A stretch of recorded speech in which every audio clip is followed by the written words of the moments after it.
بڈھے بلوچ دی نصیحت ہے نا، اقبال نے لکھا اپنے پتر نو، او تیرے بیابانوں کی ہوا تجھ کو گوارا، اس دشت سے بہتر ہے نہ دلی نہ بخارا۔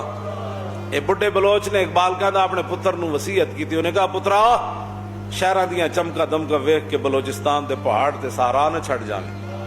اقبال نے کہا کہ اس نے کہا کہ اے جڑے ہیں نا یہ تیرے پہاڑ تے دشت تے سہارا،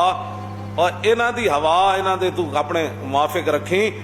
اس دشت سے بہتر ہے نہ دلی نہ بخارا۔ پترا انہاں دے اپنا وطن چھڑ کے تے اپنی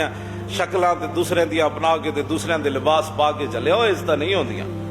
ہاں اور پھر آگے اقبال کہتا ہے وہ بابا بوڑھا وہ کہنے لگا کہ غیرت ہے بڑی چیز جہان تگ و دو میں، غیرت ہے بڑی چیز جہان تگ و دو میں، پہناتی ہے درویش کو تاج سر دارا۔ ہاں کہندا فقیر بھی ہوئے تے صحابہ کول کیڑی شے سی، لیکن وہ آگے جا کے ود گیا، کہتا غیرت ہے بڑی چیز جہان تگ و دو میں۔ او نہیں جی نہیں، آپ کون سی باتیں کرتے ہیں جناب، مسجدیں کو بڑا کرونا آ رہا ہے، آپ مسجدیں بند کر دیں، صفیں توڑ دیں، بڑا ضرورت ہے۔ اقبال کہتا اس نے اپنے بڈھے بلوچ نے اپنے کیا پتر نو نے کیا غیرت ہے بڑی چیز جہان تگ و دو میں، اور پہناتی ہے درویش کو تاج سر دارا۔ اور آگے اقبال کہتا ہے کہ اس بڈھے بلوچ پھر کی گل کی تھی، دین ہاتھ سے دے کر اگر آزاد ہو ملت،